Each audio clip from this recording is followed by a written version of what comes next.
Bismillahirrahmanirrahim. Assalamualaikum warahmatullahi wabarakatuh. Ketemu lagi dengan saya Siti Maksumah.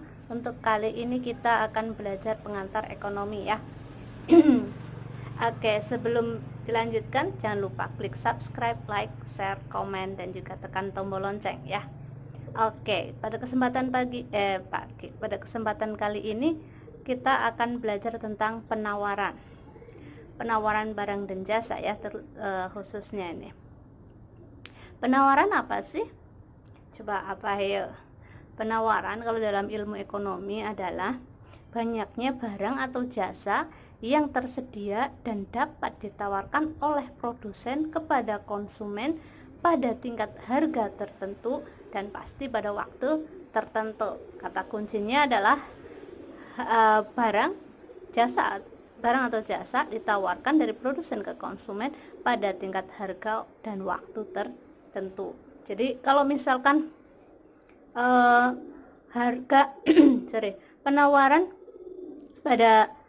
penawaran produk A pada hari ini jam ini, itu bisa dikatakan penawaran di saat ini gitu ya. Oke, jadi kalau penawaran untuk 10 tahun yang lalu sudah nggak relevan lagi pastinya. Oke, kalau dilihat dari jenis-jenis penawaran, ada penawaran individu dan ada penawaran massa. Oke, penawaran individu sih apa? Penawaran individu adalah penawaran yang ditawarkan oleh seorang produsen kepada konsumen langsung. Sorry, suara saya agak. Oke ya, saya ulangi lagi. Penawaran individu adalah penawaran jumlah atau barang dan jasa yang ditawarkan oleh seorang produsen atau penjual pada waktu, tempat, dan harga tertentu. Oke, kalau penawaran pasar itu jumlah barang atau jasa yang ditawarkan oleh sekelompok penjual. Jadi ini enggak satu orang penjual ya, tapi sekelompok penjual atau beberapa orang produsen pada waktu, tempat, dan harga tertentu. Itu kalau penawaran individu dan pasar. Ada juga yang berpendapat kalau jenis penawaran itu mikro dan makro. Oke, nggak apa-apa. Apa sih penawaran mikro itu? Penawaran mikro pada penawaran jenis ini penawaran perorangan, di mana produsen menawarkan barang atau jasa langsung pada konsumen. Nah, kalau nggak jauh beda ya dengan penawaran individu tadi. Kalau penawaran makro apa? Pada jenis ini memfokusnya pada kondisi pasar secara menyeluruh. Jadi ya pasti ada banyak produsen dan juga banyak konsumen. Hampir sama ya dengan penawaran pasar ya. Oke, nah masalah itu pendapat para pakar, kita hargai itu. Oke, kalau hukum penawaran bagaimana ya? Bagaimana hukum penawaran? Jika harga barang meningkat, jumlah barang yang ditawarkan pasti meningkat gitu. Kalau bilang penawaran ini, kita sudut pandangnya sebagai produsen ya. Kalau harga barang meningkat, pasti kan kita sebagai produsen pengen menawarkan barang juga lebih banyak, dan sebaliknya kalau harga barang turun, kita mau tawarkannya sedikit saja, nanti harga produk kita akan turun begitu. Itulah hukum penawaran ya. Kalau kita implementasi kalau misalkan kita sebagai pelaku usaha, misalkan kita punya UMKM gitu ya, kita punya usaha. Jadi kalau kita mau mematok harga, kalau harganya pas tinggi, ya kita tawarkan, kita produksi barang yang banyak kalau kita produksi ya. Nah, kalau misalkan harganya rendah, ya kita jangan produksi terlalu banyak, nanti biaya produksinya tidak cover gitu. Jadi keputusannya harus tepat. Kita lihat harga di pasaran. Kalau harganya stabil, oke, kita bisa memproduksi produk stabil juga. Kalau prediksi kedepannya akan naik, oke, kita bisa meningkatkan produk kita, gitu, jumlah produk kita gitu. Kalau diprediksi kedepannya akan naik gitu, harganya. Oke, sekarang adalah faktor-faktor yang mempengaruhi penawaran. Pastinya yang pertama itu harga barang itu sendiri ya, karena tadi pada harga dan waktu tertentu. Jadi harga barang tersebut A misal itu sangat berpengaruh terhadap penawaran gitu. Selanjutnya adalah harga barang pengganti. Di sini kalau harga barang pengganti meningkat, maka penjual akan meningkatkan jumlah barang yang ditawarkan. Begitu. Harapannya konsumen akan beralih pada barang pengganti ke barang lain yang ditawarkan karena harganya lebih rendah. Oke, jadi kalau harga barang pengganti rendah, nanti ya masyarakatnya akan berganti gitu. Makanya kita sebagai produsen harus pinter-pinter menyediakan barang pengganti juga atau yang sejenis, atau jangan sampai produk kita turun permintaan dari konsumennya ya. Kita tawarkan tetap bagus produknya, kualitasnya bagus, dan kuantitasnya kita juga jaga kalau memang itu stabil. Oke, selanjutnya adalah biaya produksi. Kenapa biaya produksi itu berpengaruh ke penawaran? Kalau biaya produksi itu terlalu tinggi, nanti harga produk kita juga akan tinggi. Kalau produk kita harganya tinggi, bahkan lebih dari para pesaing kita gitu ya, nanti permintaan akan produk kita akan turun. Jadi harga produksi diusahakan sekecil mungkin gitu ya. Jadi sehingga biaya produksi itu berpengaruh terhadap penawaran. Yang selanjutnya adalah teknologi ya. Teknologi yang semakin maju akan mempengaruhi penawaran. Itu bagaimana cara mempengaruhinya? Ya karena dengan teknologi yang maju, kalau kita produk gitu ya, manufacture gitu, dengan teknologi yang maju kita bisa memproduksi barang atau produk kita itu lebih banyak dengan waktu yang cepat gitu ya, sehingga barang yang ditawarkan kita bisa meningkat.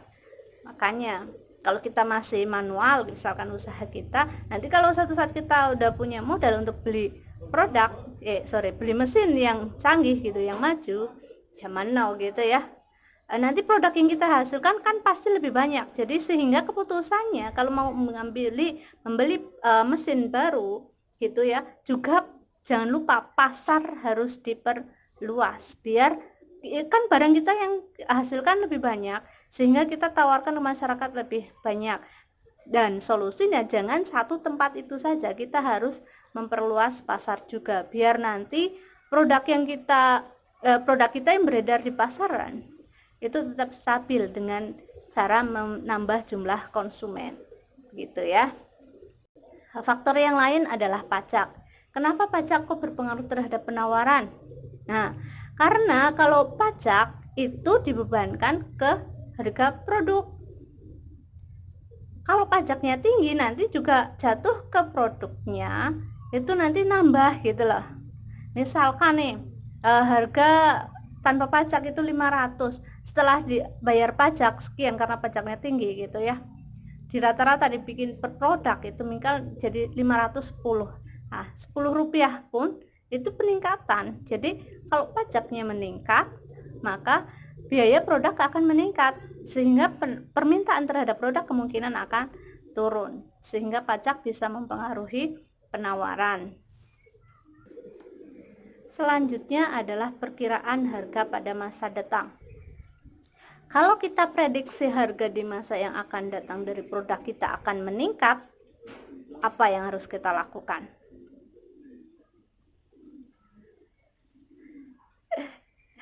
Kalaupun penghasilan, kalau misalnya nih, penghasilan masyarakat tetap, apa yang harus kita lakukan? Coba. Kalau penghasilannya tetap, terus misalkan harga produk kita akan naik gitu ya, kan kemungkinan masyarakat tidak kemampuan daya beli masyarakat itu turun. Jadi produk yang kita produksi itu sebaiknya yang kita tawarkan nanti diturunkan. Kalau harga ke depan itu naik tetapi penghasilan masyarakat itu diprediksi tetap, kita turunkan jumlah produksi.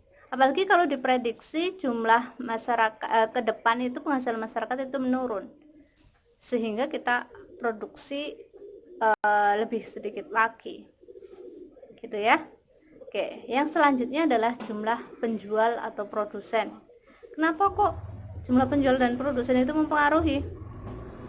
Bayangkan saja dalam satu daerah A gitu ya, kalau penjualnya atau produsennya itu semakin banyak dan pasarnya hanya di tempat A itu, kan semakin banyak barang yang ditawarkan tuh, dan masyarakatnya yang membeli kan tetap, jadi harganya kemungkinan akan turun. Jadi sehingga kalau terlalu banyak tadi jumlah produsennya di satu tempat dan pasarnya sama tempat itu gitu ya, itu akan menurunkan penawaran, harus kita kurangi produksinya. Tetapi kalau kita mampu, sekali lagi, kalau kita mampu membuka pasar baru di luar tadi A gitu ya, itu kalau misalkan produsennya banyak di tempat satu itu tapi pasarnya beda-beda, ya nggak masalah. Tapi kalau misalkan produsennya banyak sama satu tempat dan sama-sama dipasarkan di situ, itu akan menurunkan penawaran. Harus kita, kalau kita sebagai sudut pandang sebagai pelaku usaha gitu ya, pengusahanya, kita turunkan jumlah barang yang kita tawarkan. Kalau kita mampu membuka pasar di luar daerah, nggak masalah, tetap ataupun bahkan dinaikkan kalau memang daerah yang lain itu lebih bagus gitu ya. Faktor selanjutnya bencana alam. Kenapa kok bencana alam dapat mempengaruhi penawaran? Ini sih khusus misalkan ya, kalau nih di migas itu kan tempatnya khusus tertentu ya, tempat tertentu.